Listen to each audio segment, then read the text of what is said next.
I have to say that it's very complicated to stand up in front of the group after hearing things that people have said about the tour. But I'd only say that we couldn't have had the kind of tour that we did if we hadn't had such wonderful people making the trip, with such a willingness to get on with each other, humanly, personally, and also to learn together. When we all met here before the trip to Myanmar, we talked about the kind of thing we would do, and I said then to everybody who was going, and so that's not everybody in the room now, you're going to have to work. We have a mission. We're going there to unravel some things that people just don't understand in Australia and bring back an understanding to Australia of what's happening there and then take it out. And at each one of the meetings that we had, one of the messages to the bemused ministers, archbishops, monks, whoever that we met, was that this is a group of some of the most influential, powerful and important people in Australia. Do you remember all that? Do you remember that? These people, sitting here looking rather unassuming, sweating a little, will be listening to what you've got to say and taking your message back to a country which is thirsting for knowledge about where this country's going, about what's happening in Myanmar. There's such a lot in the international media now. A lot of it's wrong, some of it's misdirected in the way it's done, and some of it's very well-meaning but not quite right.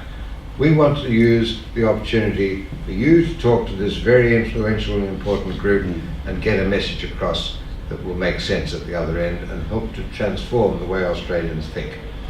So that was the plan, and what you've heard from the other speakers tonight shows that people really absorbed that responsibility very well.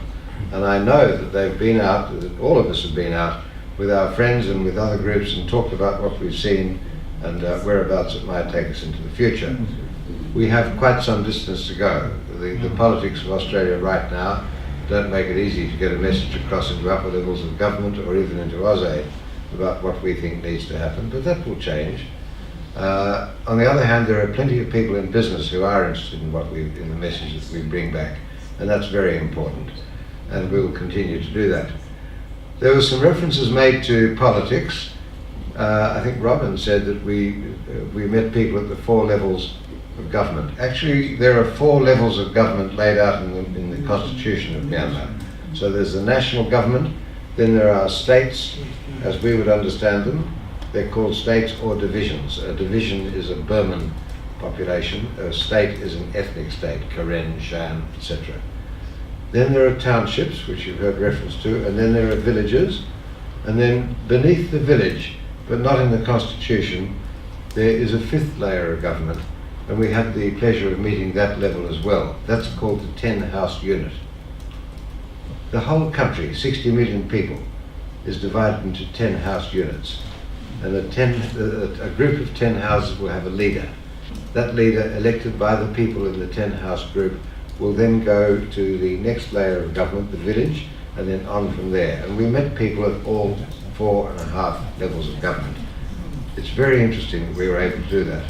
It's also interesting to me that while we did it, and I'm very proud of the fact that we were able to do it, it seemed to me from talking to other people that nobody else had tried to do that. We did some things that were truly groundbreaking, and that's why it's also a great pride for me to be able to say that we were able to go together as such a coherent and respectable group. People dressed well, people didn't throw up, people didn't get drunk, people behaved themselves, people caught the bus on time, people were nice to everybody they met, and it was good. So we met the people at these various levels of government, and we understood from there something that people haven't really picked up as they write about what the country is going through right now. We know from our visit how a message about what the country needs can graduate from the most basic levels. And so in the discussions already tonight, talking about the monks that we saw, monastic education is what provides basic education to the bulk of the population. That monastic education has to be delivered in accordance with the basic state curriculum requirement, but then the monks organise that, and it's very poorly coordinated and supported by the state and federal systems, but still it's there. But it's a grassroots level of education, and we met them, and we met the monks. That's really good. We also saw that Australia and Australian NGOs have supported them. AusAid's done a bit through its embassy, through the embassy people in Yangon, to support what World Vision have done in Mandalay, but not a lot, and not in a properly structured way. Part of the message that I bring back from the trip to take on to people in Canberra is there's got to be more attention given to more than just headline projects. We've got to try and work out how we get Australians to work with their own non-governmental partners and the non-governmental partners at that end to understand where the grassroots are going to send the country, because that's the nature of the way the country will work. Reference to the Millennium Development Goals is very important in that respect. What the MDGs did in 2000 when they were adopted by the UN was to introduce for the first time into international development debate an understanding of what the views of the community are important. In 2015, when the MDGs come to the end of their natural life and are replaced by the next UN development strategy, that level of community engagement in the design of programs of support will be amplified 1,000-fold. I make you that promise tonight. You watch at the end of 2015. So we saw the various levels of government and we understood something from there about how they're working. We also understood how public comment goes on. We discovered as part of our travels that Democratic Voice of Burma, which is one of the primary vehicles for the transmission of anti-government view by people during the time of the military regime, DVB, the Democratic Voice of Burma, was headquartered in and funded by Norway. It had an office in Bangkok, which provided its principal local office, but it couldn't have one in Yangon. If there'd been anything in Myanmar, they would have all been locked up. But now they're in there, and that's part of the message, they're there. So on day one of our tour, we met the DVB, and we met the head of DVB, who is an Australian of Myanmar extraction. And he, Tozor Lat, he met us and gave us a most invigorating understanding of whereabouts the country might go now that it's got reasonable freedom of the way the media can work. Not everything's perfectly free. I see that today the government of Myanmar banned Time magazine because of the story it has about a monk who is actually partly responsible for some of the distress going on right now. But there's more to that story. So we met them. We met the grassroots. We met them in the health field, in the education field. We met them in the political levels as well. What we did, and I'm very proud of this too, was to basically to meet Myanmar people. We did not have a tour to meet foreigners. We met the people from the Australian Embassy. And I think that's all. One briefing session with them, which lasted for 90 minutes. They offered us miners we bumped into some pub. Oh, we met the miners in the pub, but I'll come back to that because that's actually quite important. And this is also part of the social behaviour of the delegation. It was very good, very, very well constructed, well coordinated, completely uncoordinated, but coherent delivery of the common message of the team to everybody that we met. But so we met the Australian Embassy people for a briefing, and then the Australian ambassador gave us drinks. It was a little disappointing that the ambassador, when she gave the drinks, only invited other people from the embassy to meet us, and I had rather hoped that we might have met some other Australians in town, but we did not, and we got by without that. But there was a lot of interest in what we were doing from other countries. The British Embassy took a particular interest in what we were doing, and when the tour was over, and I stayed for another week, Gay and I, because we had a meeting to look at setting up a Myanmar counterpart to the Australian Myanmar Institute that's been established in Melbourne. A guy from the British Embassy came to a coffee shop and met me and said, "We're very interested in what you're doing. It might provide something that we can all work with for the future." And then we talked a little further about it. It's about, in his view, which is rather unschooled, the fact that we had the tour from the AAAV and there had been the AMI created in Melbourne, and there was going to be a counterpart institute created there, all ran together in rather a spectacular way. So the Australian professional community, this group of influential and powerful decision makers and advisors, has come around an issue which has been built from Melbourne and in cooperation with business, universities, NGOs and the diaspora to create something very special. What are you doing? So people have said to me, "How much money did you get from AusAid for what you're doing?" And I said, "We didn't ask for $1 from AusAid. We will wait And at the right time, AusAid will come to us and say, we want to help you. And then we will have the question.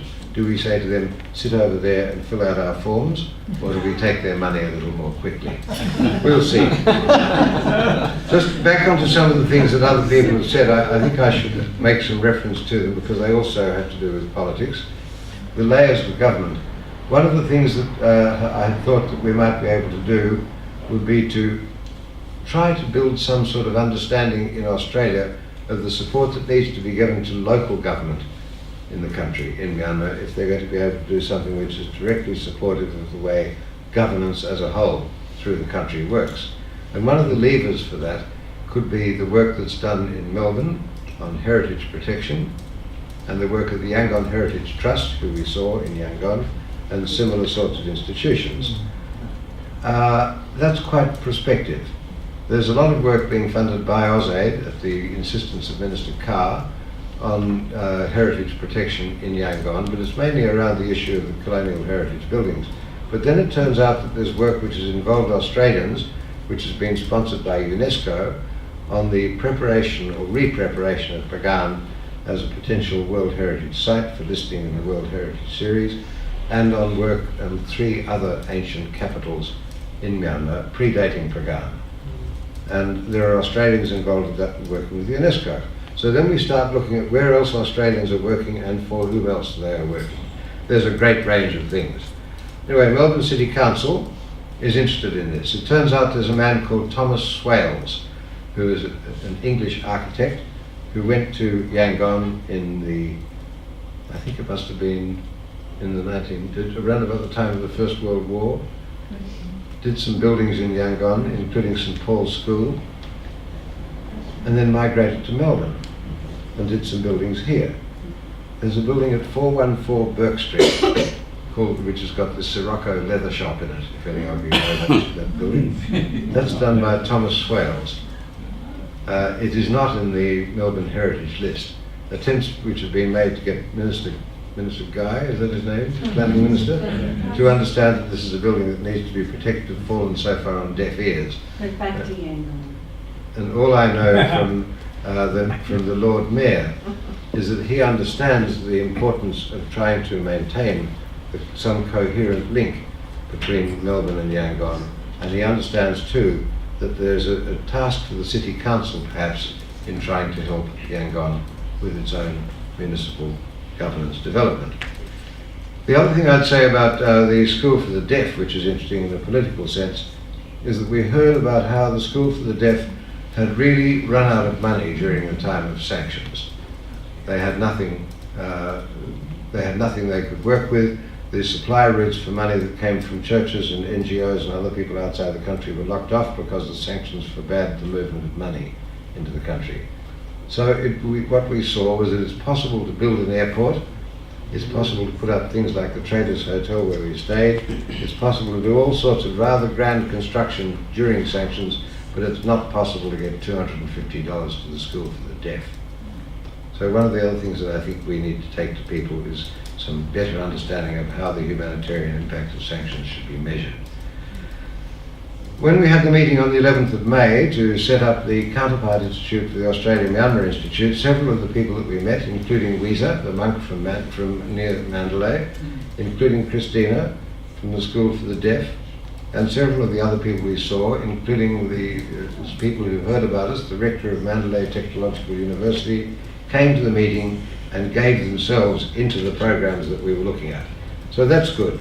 What I'd like to do is to think about how there could be some further work done to build on the AIIAV's contribution to the construction of this new framework into relationships that there are between AMI, the Australia-Myanmar Institute, and counterparts there. One of those is the Myanmar Institute for Strategic and International Studies, which is an organ of the Foreign Ministry. The Foreign Minister has said that he would like to see an MOU done between his ministry or MISIS, the Institute, and the Australians. Which Australians, in what way, it's hard to be sure. But they will involve the AMI, and that should involve in some way, yet to be worked out, AIIAV. Because what I think we have done is to plant AIIAV very strongly in the minds of senior, influential Myanmar decision makers, and I'm very grateful for the fact that we were able to make that all possible. It was possible because of the group and because of Robin, who did a fabulously good job all the way through. And because we had 4 really good guides, and that really is a credit to Asian Trails, the organisation that supplied them and generally looked after us, I thought, very well. I think that another person who needs to be thanked and who's not now with us on Skype is Eugene Kwa, the Australian lawyer who is working in Yangon and who did a lot of the groundwork for us on things that we have to do.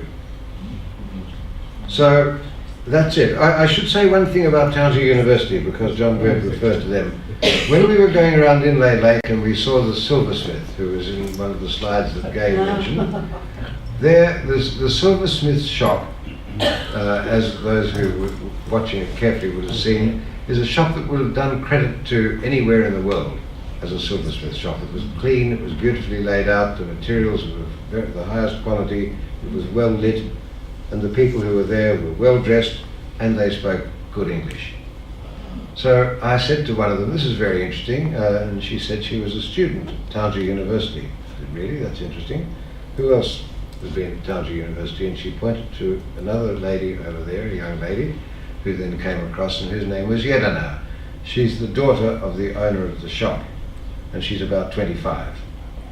And I said, tell me more. And she said, there she was about 7 years ago when she was finishing school, and she had been looking at the way the country's reform program was moving, politics, the economy and reform. And she had decided that there was a future for them in their village, in their Inta tribe, in their silversmith shop, from understanding what that all meant. So she spoke to her father and said she would like to go to Township University and study commerce. And the father, who is not a particularly literate man, listens to her, and he gave his agreement that she could do that. So she went to Township, she did commerce, she graduated, she brought back to this house on stilts an understanding of what that might mean for the future. And from that they have developed a world-class shop, and lots of other young people in the area have now seen the value of doing a degree and working it up. So when I go back next time, I'm going to go to Township University and look at them properly. It'd be really good to do that.